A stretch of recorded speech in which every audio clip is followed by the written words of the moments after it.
Primeira carta aos Tessalonicenses. 1 Tessalonicenses 1. Paulo, Silvano e Timóteo, à Igreja de Tessalónica, unida no amor de Deus Pai e no Senhor Jesus Cristo. Que a graça de Deus e a paz estejam convosco. Damos sempre graças a Deus a vosso respeito, recordando-nos de todos nas nossas orações. Com efeito, conhecemos bem a vivência da vossa fé, a dedicação do vosso amor e a coragem da esperança que têm em nosso Senhor Jesus Cristo, diante do nosso Deus e Pai. Nós sabemos, irmãos amados por Deus, que Ele vos escolheu. Pois nós vos anunciamos a boa nova do Evangelho, não só com palavras, mas investidos de poder com a força do Espírito Santo e profunda convicção. Sabem como nos comportamos no vosso meio para vosso bem. Da vossa parte, seguiram o nosso exemplo e o exemplo do Senhor, aceitando a sua palavra com a alegria do Espírito Santo, apesar dos muitos sofrimentos. Desse modo, tornaram-se um modelo para todos os crentes da Macedónia e da Acaia. Da vossa comunidade, a palavra do Senhor propagou-se não só pela Macedónia e pela Acaia. A vossa fé em Deus difundiu-se por toda a parte, de tal modo que nem é preciso acrescentar mais nada. Com efeito, todos falam bem a vosso respeito pelo acolhimento que nos dispensaram e pelo modo como se converteram, abandonando os falsos deuses para servirem o Deus vivo e verdadeiro, e como esperam agora que volte dos céus o seu Filho, Jesus, a quem Ele ressuscitou de entre os mortos e que nos livra do castigo que está para vir. 1 Tessalonicenses 2. Sabem muito bem, irmãos, que o acolhimento que tivemos da vossa parte não foi em vão. Mas depois de termos sofrido e de termos sido injuriados em Filipos, como sabem, o nosso Deus deu-nos a coragem de irmos pregar a boa nova de Deus na vossa terra, apesar das muitas dificuldades. A nossa pregação não está fundada no engano, nem na desonestidade, nem no erro. Ao contrário, como Deus nos considerou dignos de nos confiar o Evangelho, assim nós falamos, não para agradar aos homens, mas a Deus que julga os nossos corações. Sabem também que não nos servimos de palavras agradáveis ou interesseiras. Deus é testemunha disso. Nunca procuramos honrarias humanas, nem da vossa parte, nem de outros. E, contudo, tínhamos o direito de fazer valer a autoridade de sermos apóstolos de Cristo. Mas quisemos tratar-vos com a delicadeza com que uma mãe trata os seus próprios filhos. A nossa ternura por vós era tal que estávamos dispostos não só a entregar-vos a boa nova que vem de Deus, mas também a nossa vida, de tal maneira nos afeiçoámos. Lembram-se com certeza, irmãos, das nossas penas e fadigas. Trabalhámos noite e dia para não sermos pesados a ninguém e assim vos anunciámos a boa nova de Deus. Vocês são testemunhas, e Deus também, de como o nosso comportamento para convosco, os crentes, foi honesto, justo e irrepreensível. Sabem muito bem que fomos para cada um de vós como um pai para os seus filhos. Exortámo-vos, encorajámo-vos e mostramos como deviam seguir a vontade de Deus, que vos convida a tomarem parte na glória do seu reino.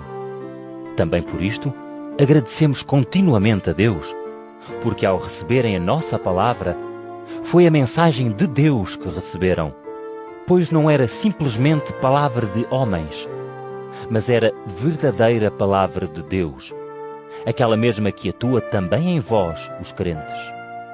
Irmãos, a vossa situação é semelhante à das igrejas de Deus que estão na Judeia e acreditam em Cristo Jesus. Também tiveram que sofrer da parte dos vossos compatriotas como eles sofreram. Eles mataram o Senhor Jesus e os profetas e perseguiram-nos também a nós. Eles não agradam a Deus e estão contra toda a gente, pois querem impedir que preguemos a salvação aos não-judeus. Isto acabou de encher completamente a medida dos seus pecados e, por isso, o castigo de Deus caiu finalmente sobre eles. Quanto a nós, irmãos, tivemos que nos separar de vós por algum tempo. Estamos longe da vista, mas perto do coração.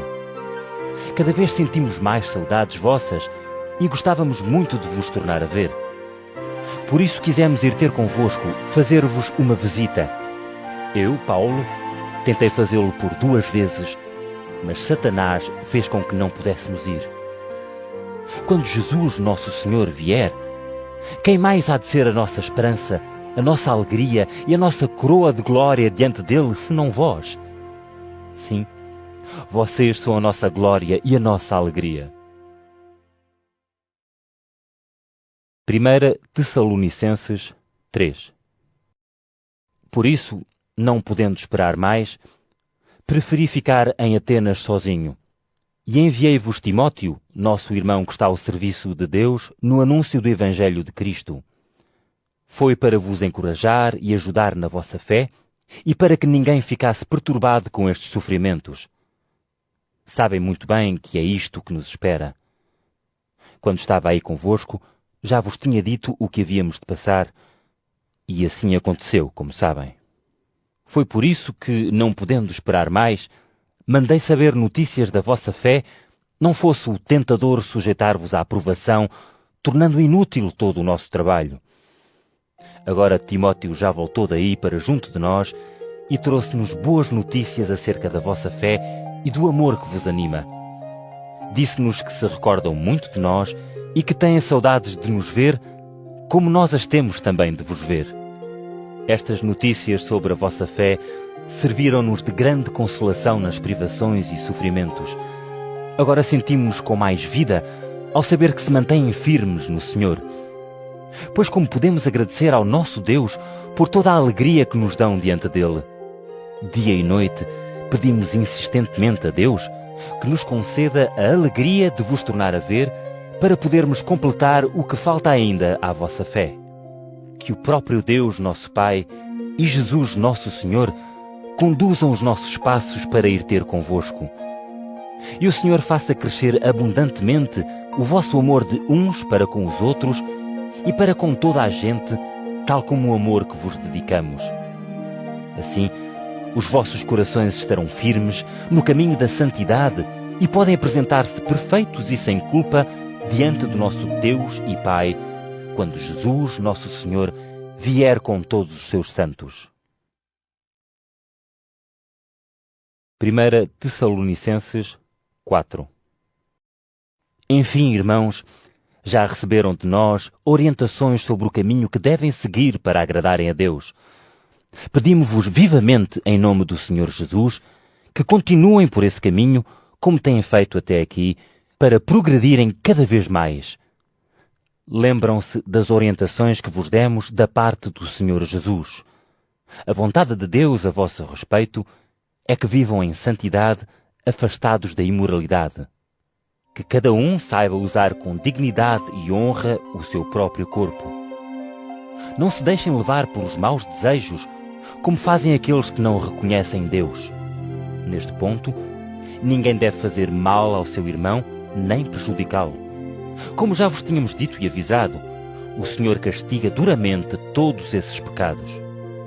Pois Deus não nos chamou para a imoralidade, mas para vivermos em santidade.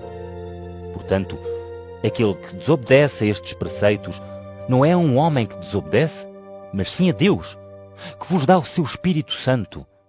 No que se refere ao amor pelos irmãos, já nem precisam que vos diga nada, pois têm-se deixado guiar por Deus no amor uns pelos outros. E o vosso amor fraterno estende-se até aos irmãos que vivem em toda a Macedónia, mas exortamo-vos, irmãos, a progredirem cada vez mais. E procurem viver em paz.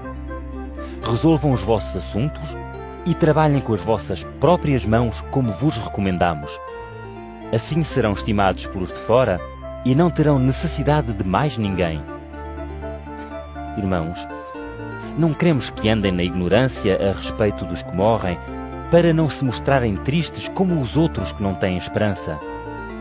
Pois se nós acreditamos que Jesus morreu e ressuscitou, também Deus reunirá com Jesus todos os que morreram em união com Ele. O que eu tenho a dizer em nome do Senhor é que nós, os que estivermos ainda vivos quando o Senhor vier, não precederemos os que já morreram. O próprio Senhor, ao sinal dado pela voz do arcanjo e pela trombeta de Deus, descerá do céu e os que morreram em união com Cristo ressuscitarão primeiro. Depois, nós, os que estivermos vivos, seremos conduzidos sobre as nuvens do céu ao encontro do Senhor juntamente com eles. E assim estaremos eternamente com o Senhor. Por isso, confortem-se uns aos outros com estas palavras. 1 Tessalonicenses 5. Irmãos, quanto ao tempo e às circunstâncias em que isso vai acontecer, não é preciso que vos escreva agora. Sabem muito bem que o dia do Senhor há de vir como um ladrão pela calada da noite.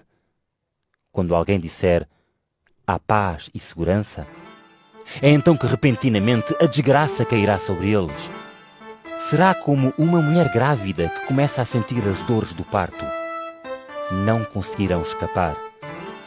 Mas, meus irmãos, vocês não vivem na escuridão da noite, de modo que aquele dia vos apanhe de surpresa como ladrão. Pois todos pertencem à luz e ao dia. Nós não somos da noite nem da escuridão. Por isso mesmo, não andemos a dormir como os outros, mas estejamos vigilantes e sóbrios. Tanto os que dormem como os que se entregam à embriaguez, é de noite que o costumam fazer. Mas nós, que pertencemos ao dia, vivemos com sobriedade, protegidos pelo escudo da fé e do amor e pelo capacete da esperança da salvação. Com efeito, Deus não nos destinou a sofrermos o seu castigo, mas a alcançarmos a salvação por meio de Jesus Cristo, nosso Senhor. Ele morreu por nós, para vivermos sempre em união com Ele, quer estejamos vivos ou mortos quando Ele vier. Por isso, animem-se e ajudem-se uns aos outros como têm feito até aqui. Irmãos, queremos pedir-vos que respeitem aqueles que, em nome do Senhor, trabalham no vosso meio e são vossos responsáveis e orientadores. Tratem-nos com toda a estima e amor por causa da missão que eles têm. E procurem viver em paz uns com os outros. Pedimos igualmente, irmãos, que chamem à atenção os indisciplinados. Confortem os que andam desanimados, cuidem dos doentes e tenham paciência com todos. Prestem atenção, que ninguém paga aos outros mal por mal, mas procurem sempre o bem uns dos outros e o bem de todos. Conservem sempre a alegria, vivam permanentemente em oração e deem graças a Deus por tudo, pois esta é a vontade de Deus a vosso respeito, em união com Cristo Jesus. Não impeçam a ação do Espírito, nem desprezem a voz dos profetas, mas examinem tudo, e assim guardem o que é bom e fujam de tudo o que é mau. Que o Deus da paz vos torne totalmente perfeitos e conserve irrepreensível todo o vosso ser, espírito, alma e corpo, até à vinda de Jesus Cristo, nosso Senhor. Aquele que vos chamou é fiel e há de realizar aquilo que prometeu. Irmãos, lembrem-se também de nós nas vossas orações. Saúdem todos os irmãos com um beijo fraterno. Peço-vos, em nome do Senhor, que leiam esta carta a todos eles. Que a graça de Jesus Cristo, nosso Senhor, esteja convosco.